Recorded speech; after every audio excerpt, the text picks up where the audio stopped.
găsit, doamnelor, domnilor, sunt Marius Constantinescu. Astăzi, la Ediție limitată, vine o autoare al cărei roman de debut s-a vândut în peste 7 milioane și jumătate de exemplare.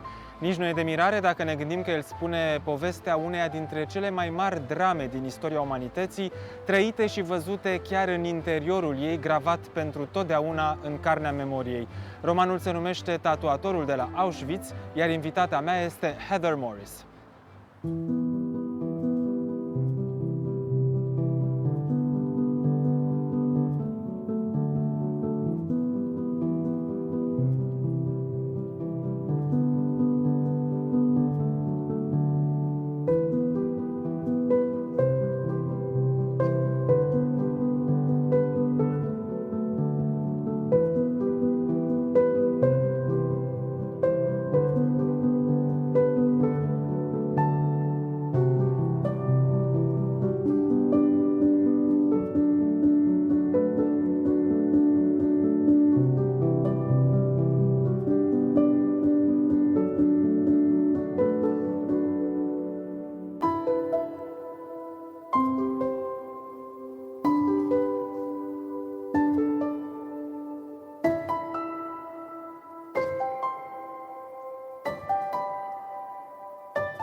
Heather Morris, thank you for accepting this interview for the Romanian national television. And here we are, sitting down, the way you did it countless times with those who were to become the heroes of your novels, the Holocaust survivors. Yet you never called these conversations interviews. And for the beginning of our conversation, I would like you to tell me which is the difference between an interview and a talk. Well, hello, and thank you so much. It's just wonderful to be here.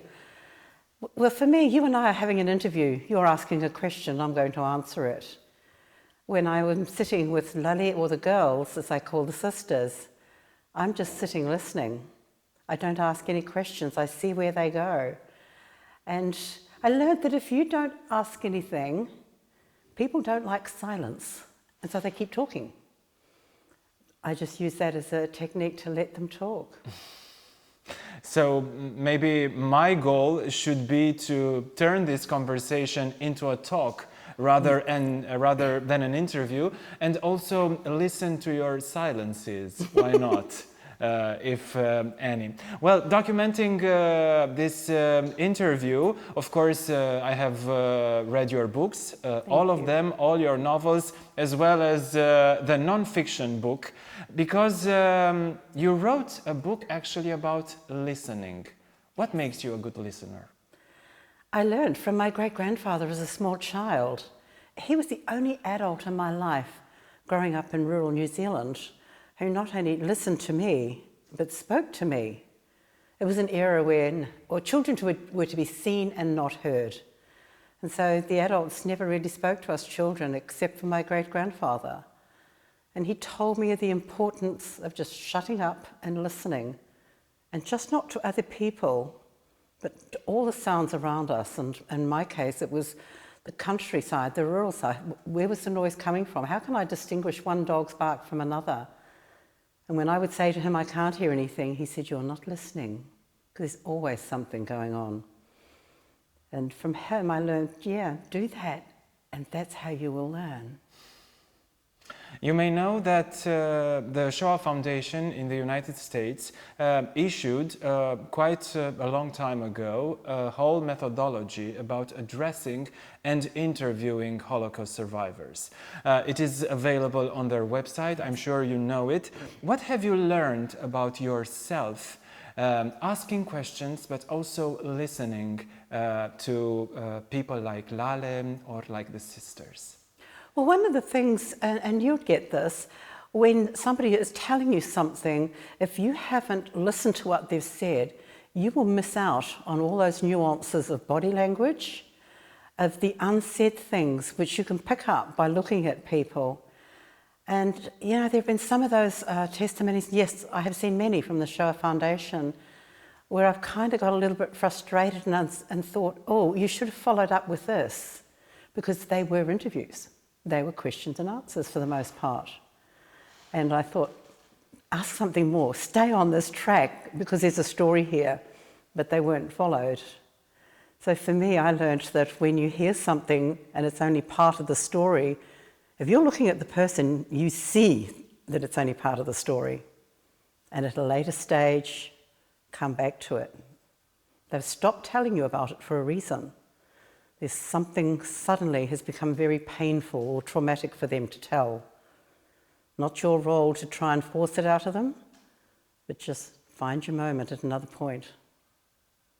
Well, ours is a TV interview right now, so we also have another eye looking upon us, which is the camera, the TV camera. Well, I'm sure you have seen dozens and dozens of TV interviews with Holocaust survivors. What does the camera take or add to the emotion of the moment? For me, it can vary between the men and the women. When I look at a lot of the women being interviewed, you can see that there is obvious body language and it's giving them away. They'll be fidgeting, they'll be looking around, they'll be getting uncomfortable and it'll show. For a lot of the men, they're very stoic. There have been very few men, including Lully's friends, all of whom were survivors, who even when they got to know me were reluctant to say very much. They're very good at giving you the facts and the figures and the details about who they are, where they came from and who their family were. But don't ask them how they felt about arriving home to find that the family was all gone. Yeah. You have declared that when you first met Lale Sokolov, your knowledge about the Holocaust was, let's say, basic. Okay, so you know... That's being generous. Okay. Well, okay, you know Yes. the main, probably, aspects of the whole drama. Since from that moment up to now, after 3 novels, after meeting Lale, and not only Lale, but other survivors as well, things have changed dramatically for you. How would you say this journey from one point up to today happened for you? What did it change inside yourself? Well, what it changed was I became more compassionate, I think. It wasn't a huge problem for me, but to know that people had suffered the way they had. I'd never met anybody who had had that ongoing, horrific suffering. Yes, you had family members who may have been sick or whatever. I had no idea what it would be like to sit with somebody who had actually survived that horrific time of history. And that was the big shock for me to then have to learn in myself, how can I help if they want it? But don't try and offer to help somebody if they don't ask, because that's not my role. Because that pain of theirs, that trauma, that guilt of theirs is theirs. I don't get to own it, any part of it. And by enabling them to talk to me and for me to listen and for them to know I'm listening means that I have to sometimes put a barrier up. It's an invisible barrier that I just say, all right, what I'm hearing right now, it's being deflected straight away. I can't take it on board. It will start to emotionally change how I'm now with this person.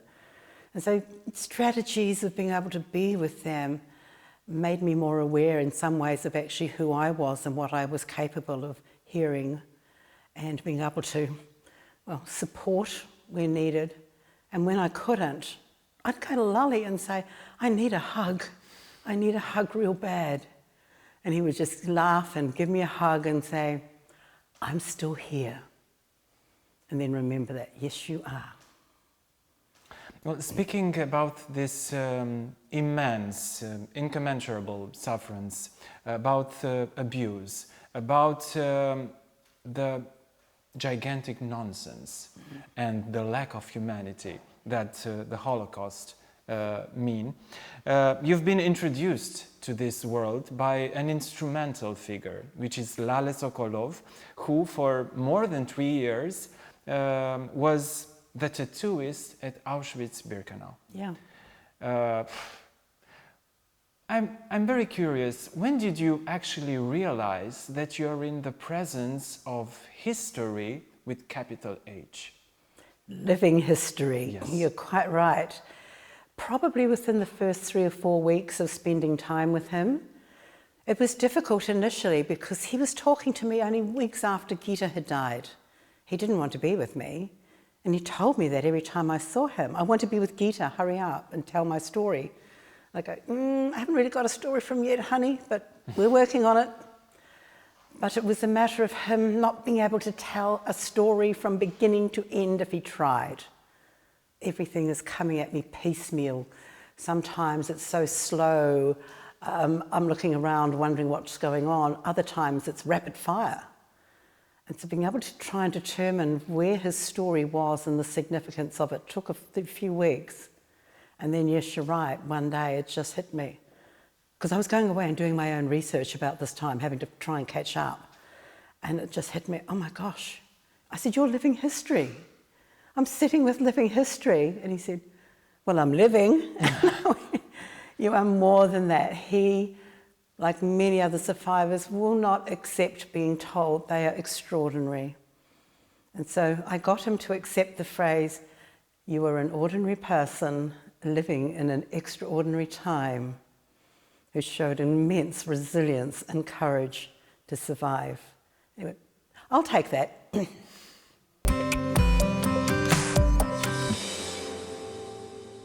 Nici nu bănuia Heather Morris atunci când l-a întâlnit pe Lale Sokolov, prizonierul însărcinat timp de 3 ani cu tatuarea celorlalți deținuți din lagărul de la Auschwitz-Birkenau, că dialogurile lor nu aveau să se transforme într-un scenariu de film, așa cum intenționau inițial, ci într-unul dintre cele mai vândute romane ale anilor 2000.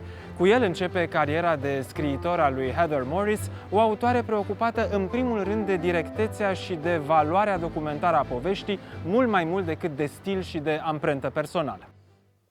Well, about this story, it was supposed to be a movie script in the beginning, then it turned into a novel. What made you change your mind? Because nobody would take my script. How come? I wrote it and I thought it was pretty good.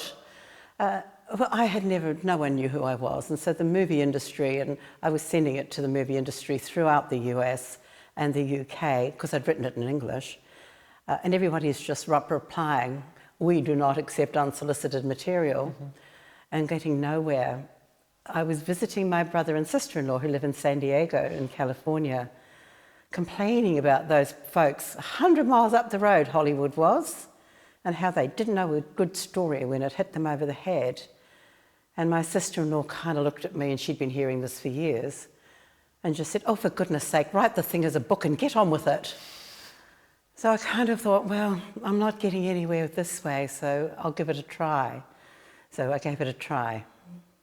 Well, funny enough, the book is now being made into a movie script, if I'm not mistaken, right? And it will be actually turned into a movie later this year? Not quite a movie, a 6-part miniseries. Okay. So when the book came out and was successful, funny enough, those same people in Hollywood came to me. But when we had offers to make it into a film, which at the most would be about 2.5 hours, and then an offer came to make it into 6 hours worth of television, no contest. I'll take the television. Okay.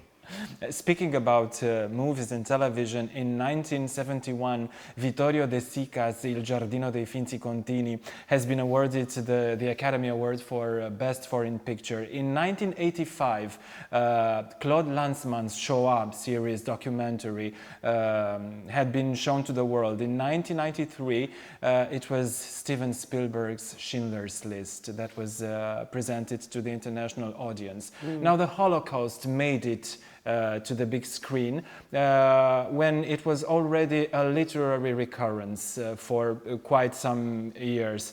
Do you think that turning the Holocaust into, I would say, and I'm curious if you agree with my way of speaking, into a popular cultural item has helped people into becoming more and more aware of its dimensions, of its drama, of its trauma? I think it's made people more aware that these were human beings. They're not a number. And for too long, other than those few stories that you've just related, the history of the Holocaust has been told in terms of 6 million. That's the magic figure, everybody. Remember that, 6 million. I don't know about you, but I can't process 6 million anything. But by reducing that down to the one in that 6 million, but making his story, Lully's, and I've been told this by so many other survivors, and telling his story, you've told mine, it becomes relatable. And when young people read it, they look at the ages of these boys and girls and go, that's my age now. How could I possibly, as a 15 or 16, 17-year-old, even contemplate what it must have been like for them? And I'm delighted that Lully's book is on the school curriculum in Australia. It is now required reading for every sort of 14, 15-year-old boy and girl. And in many other countries too have put it on school curriculum. And I've been involved with education departments, assisting the teachers and the students. And for me, that is the biggest reward there is. Not only are these students reading it, they write to me and tell me that they get it. They absolutely get it. And to receive a letter from a 14-year-old boy who said, don't tell my mum and my teacher, this is the first book I've read from beginning to end in 4 years. I've been bluffing my way through school ever since. And he wanted to read it. I cannot help to wonder, how do you relate to the first-hand literary testimonials, the works of Primo Levi or Renia Spiegel or Elie Wiesel, Olga Lengel, there are Dr. Edith Eger, there are dozens and dozens. Do they help you in your research, in your also drawing of situations, of characters, others than the real ones? Oh, absolutely. Where would we be without those brilliant accounts of those first-hand stories? And in reading them, though, often I'm looking for the similarities that I've heard. I have to admit, I hadn't read any of them until I met Lully. So where they help is just, in some ways, they're confirming his story, but through different eyes. And that is the secret to this book, these books, and their books. That we have to acknowledge that history and memory do not always walk side by side. They do part. But what does it matter if it's the memory of somebody, if it's slightly flawed here, they're out with the date here. That does not detract from their stories. And yes, we need those first-hand accounts. You probably know, like I do, that Steven Spielberg has some 50,000 plus testimonies of survivors. Brilliant, brilliant. They will not die. These stories are here. Well, there is a common ground of knowledge for the general audience when it comes to the Holocaust. I mean, we have seen some movies, we have seen documentaries, we have seen pictures, photographic documents, we have read the books, we have listened to first-hand stories, and at a certain point the information tends to coincide, to collide into one's perception. But I was very curious, how does this knowledge change when you actually meet a Holocaust survivor? It changes because every person that was there will perceive and remember things slightly different to somebody else. Now that was a challenge I had in telling the sister's story. I had 15-year-old Livy and 19-year-old Sibby in the same place for 2.5 years, witnessing and experiencing the same events. And these two girls standing side by side were telling different versions of what they saw. So that was my first time that I started seeing, wow, what's going on here? And so I spoke to Livy about it. And when I spoke to her, I realized that maturity, education, your life background has a significant impact on how you perceive things and how you then remember things. And that was the case. And I have here the two perfect examples of girls 4 years apart in age and in education and their different perceptions of it. Neither one is more valid or more truthful than the other. It is theirs. Moving to another aspect that only the direct contact with the survivor brings, the burdening amount of emotion. Were there moments when you thought, it is too much, I can bear the story? Absolutely. And they came at different times and about different things for the stories. And I hope, if I'm giving away spoiler alerts, I don't mind. Okay. But, you know, with Lali's story, and still the story, the part I can't read in his book, because it just hits me so hard, was when, gosh, and it was months and months after I met him, that he finally broke down one day and he told me about what it was like to arrive back in Krompaki, his hometown, and find his sister was alive. Goldie. His sister was alive, and that tears him up, tears me up, seeing what that did to that man, to realise that. To think everything's gone, and at that point he'd lost Gita too, and then to find that she was alive, So that which has nothing to do with the Holocaust in terms of their survival in the camp. I struggled to write and I struggled to talk about, and I asked Livy and Magda, could I not write it in their book, because I couldn't find the words. And having read it, you'll be not surprised to know that the scene I had to write was when their mother and grandfather came into the camp. And what happened to them. Did not want to write that. You know, how can you, because I sit with these two women in their mid-90s and I see them trying to tell it to me. And that's my memory, okay, and that's mine alone, of being with these people when they share that with you. And yeah, it's impossible for me to write the words to convey that, just impossible.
You have mentioned earlier one particular noun, which is guilt.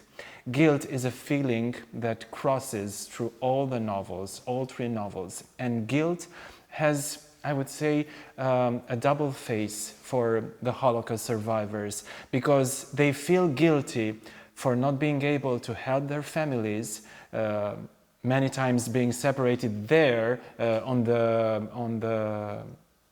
the first moment of their arrival at Auschwitz-Birkenau, and the other form of guilt being those related to characters like Lale or like Chilka, who somehow found a way of dealing with their presence day by day through living hell. A way that some other people tend to categorize as being probably a bit unorthodox or at least controversial. There's also the guilt of the Holocaust survivors' heirs. Yes. Have you had to face that as Yes, well? absolutely, many, many times. And you're right, identifying the different sort of phases and levels of guilt, survivor guilt for just purely having survived when Yes. so many didn't, is something I doubt any Holocaust survivor individually will ever get over. They don't get over that. Yeah. It's at varying degrees though. I met people for whom, like Lali, he did get on with his life and he did have a good life, and Gita too, and the sisters. But sadly, I met many other survivors who really have struggled their entire lives. They've had children and they say, I've just merely existed. I could never moved on. So it has degrees in it. But yes, I mean, you didn't use the word, but I will use it, and that is collaborator. Yes. That is a word that has been said more about Silke than Lali. Yes. He feared it, but he had no need to. Every Holocaust survivor in every Jewish family in Melbourne, of which Australia had the second largest number of Holocaust survivors outside of Israel, which was wonderful for me because I got to meet so Yes. many. But they all knew who he was. I would walk down the street with him, and the older ones who knew him, they would call out, hey, Tatavera, which was what they called him, the Tatavera. And he'd call back to them. None of them in any way saw him as being a collaborator. There have been some articles written since his story came out that he should be seen as that way, because he made the numbers. Do you want to know how he justified doing that to himself? And I don't care that he was doing it to justify it to himself. But for him, those people who came to the right, for whom he said, I made the numbers, they were the lucky ones. And I had to get him to explain what he meant by that. I know. And it was simple to him. If I made them a number, they got to see the sun come up the next day. And maybe the next, and maybe next week. And maybe at that point, they stood a chance of survival where all those people being sent to the left didn't. So if he had to tell himself that for the next 60 years to live with what he was doing, then I don't mind. I'm fine with that. Somebody was going to do it, and it was him, along with many people who had just helped him along the way, of course. Now, with regard to Silke, I do get a little bit sort of passionate about talking about what happened to her and how she was subsequently seen through the eyes of even other women who were there with Yes. her. I think it's not a collaborator as per se, but to say that she was guilty of having slept with the enemy, that just is beyond the pale for me. That is just too far to even consider. That this 16-year-old girl made a decision to survive in these horrific circumstances, not once but twice, makes her, in my eyes, as she was in Lali's, the bravest person I've ever heard about. 16, and she was going to survive because she wanted to find her family. Now, for many, she stepped over the line. No, you should die rather than submit to that. We don't get to judge her. Exactly. No one does. Who are we to judge? Not then and not now. Yes. So yes, I'll settle down now, but I'm very, very passionate about her taking that choice, and I will defend her till the cows come home, as we would say in New Zealand. Absolutely, and what an extraordinary journey hers as well. I mean, Auschwitz-Birkenau, then the Gulag, the Yes. Stalinistic Gulag. This is beyond comprehension, actually. It is, but what helps me is the time I've spent with her friends and neighbours in Slovakia, in Košice, where she lived until she died, an old woman, and hearing from them, people who had known her for 40 years, what a beautiful, wonderful, loving and loved woman she was. Because of her treatment, whatever you want to call it, her abuse. She never had any children of her own, but in the apartment building where she lived for over 40 years, She was the apartment mother to every other child in that building. She would be there, particularly in winter when they came home from school. Any child that couldn't get into their own home because their parents were not there, she took them to her apartment and kept them warm and gave them warm drinks. Because as these wonderful, beautiful people told me, we all knew whose door to knock on to find our children when we came home from work. So, folks, Silke Klein, Cecilia Kova, as they knew her, was the bravest person I have ever heard of. Earlier on, you somehow anticipated my next question, or one of my next questions, because you've been granted personal access into the private life of some of these extraordinary people living in, or ordinary people living in extraordinary times, as you have said earlier. And you were also talking about this lifelong trauma and lifelong guilt. Now, allow me a candid question, specifically because you knew them better than most of us.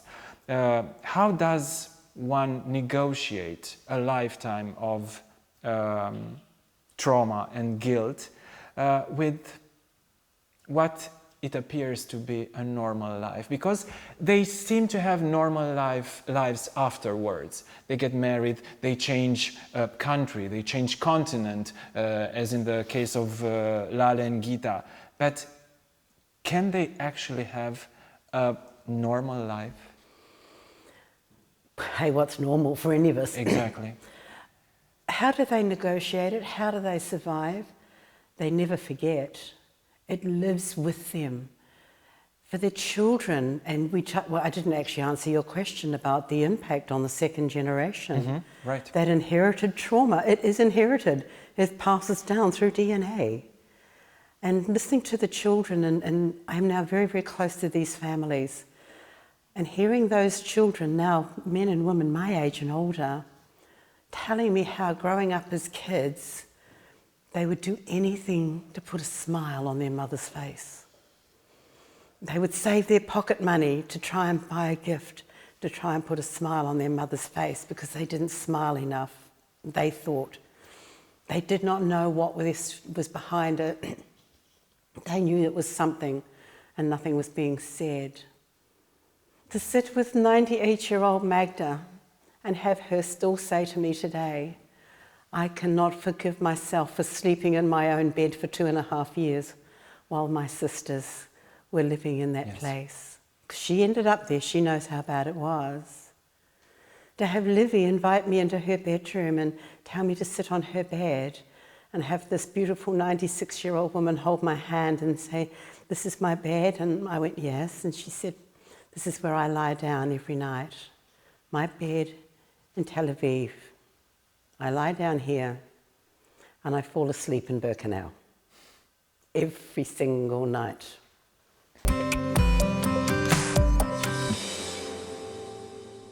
Lale Sokolov, omul adevărat, prizonierul cu numărul 32.407 de la Auschwitz-Birkenau, dar și eroul de roman, este cel care i-a deschis lui Heather Morris porțile unei lumi atroce, greu de conceput adesea, ceea ce o face cu atât mai strigător de reală. Universul concentrațional nazist. Îi datorăm lui Heather Morris trilogia Auschwitzului, pentru că primului roman i s-au mai alăturat alte două, Călătoria Cilcăi și Trei surori, plus un volum autobiografic despre experiența ascultării supraviețuitorilor din lagăre. Toate volumele lui Heather Morris sunt traduse și publicate în România de Humanitas Fiction. A couple of years ago, I had the chance of interviewing a Holocaust survivor. She still lives today. She's 98. Fantastic. She was born in Sighet in northern Romania. And she told me the exact same thing. I dream about it every night. Yeah, every night. Last night, prior to our interview, I have dreamt again about being in Auschwitz and in Bergen-Belsen. She was liberated in Bergen-Belsen. Right. This nightmare is that part they cannot control it. No. And this is what means coping with another face of reality. One that we know only from their testimonials or from the cultural products, actually. Yes. And I think it's a different situation too for those girls living in Israel. The survivors I met in Australia, particularly when they were together as groups of women and men, and I was welcomed into their community and into their lives. Lally used to take me out then and introduce me as his girlfriend. So I became his girlfriend for social events. And they would talk amongst themselves and you would hear them sharing it. But the families in Israel, other than talking amongst the families, maybe because there's so many survivors there, every family in Israel is a family of a Holocaust survivor virtually, there's not that same sharing seems to go on. So it's actually more concentrated, whatever is said, amongst just the few, which is actually really, really sad. And right now it's really troubling for me and the families in Israel, because having been just in Israel in April and sat with Livy and with Magda and seen them holding the book and trying to process what it meant for them, Magda struggled. And sadly, Magda died in May. And now dear Livy, who goes to bed in Israel, falls asleep in Birkenau, cannot wake up in the morning and do what she has always done for years, ring her sister Magda and let the two of them share that dream they had. So it's a really tough one right now. I'm sure that along these three main stories, many additional ones gathered along the years. We now have this Auschwitz trilogy. Will there be a quartet? Not of the Holocaust. Okay. I think yes, I've been privileged and humbled to receive so many stories from so many people wanting their parents' or their grandparents' story to be told. And here's the interesting thing, those people write to me and they come to where I'm talking generally and they bring their aged mother or father or grandparents and say, they won't tell me their story. Tell them they need to share their story. And I look at these beautiful elderly people and I go, nah, if you don't want to talk, you're not going to talk. Don't pressure them, leave them. But then I also suggest that, why don't you try doing what Lally did and find a stranger for them to speak to? And many have done that, and these stories now will be written, even if it's just for the family. But, going forward, so many stories about all manner of tragedy and trauma that have got an uplifting feel to them have come to me. And the Second World War, we think we've seen and read it all. The movies have been made. They were making movies about it before it was finished. But there's one element that doesn't feature very much in those movies and in those books, and that is the women that were on the front line. They weren't there fighting. They were the nurses. They were there dying in their large numbers. They were being sacrificed because doctors, they were too valuable to send. We'll send the nurses. They also would spend years in prisoners of war camps, just like the men, in particular in Southeast Asia. And that's an area of untapped stories. So yes, there's plenty more for me to tell, and I'm going to be telling them. Can I just sort of tell you, because we touched on the Gulag, and yes, that being an area which has been very little written, I think, in the way that I write it, which is telling a story within the story. And that book was a huge seller in Ukraine. And I was doing lots of interviews into Ukraine when it came out, and the more it came out and was being sold, I was being asked to do more and more interviews. So I finally asked one of the journalists one day, I said, what's the fascination with Silka in your country? And he told me, there's not a family in the Ukraine that's not touched by the gulags. They're reading a story of which is also their story. I thought, I get it. And I was just so humbled when only about 5 or 6 weeks ago I was contacted by an organisation called PEN International on behalf of PEN Ukraine. Yes.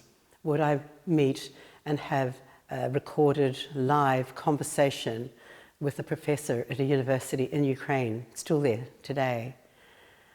And they wanted to talk to me, not because I'm any expert on warfare, which is still raging, but because that woman asked us to meet to me and get from me some advice, if I had it, on how they can look after their survivors right now and in the future.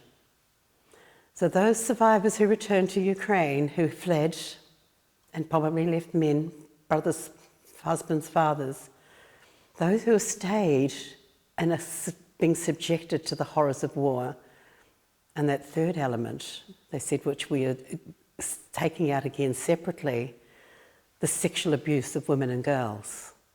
We cannot let happen to the people of Ukraine what happened to the Holocaust survivors. And so right now, guys, I can tell you, there are these incredible group of men and women in the Ukraine. They're not on the front line fighting. They are coming up with programs and ways of outreach to care for every Ukrainian citizen. So that's pretty special. Ms. Morris, have we succeeded in turning this from an interview into a talk? It's been a conversation, it's been a chat, and it has been wonderful. And thank you. Thank you so much. I was told how brilliant you were, and you did not disappoint. Thank you so much.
Doamnelor, domnilor, ediția limitată de astăzi se închide aici. Sunt Marius Constantinescu, citiți nelimitat!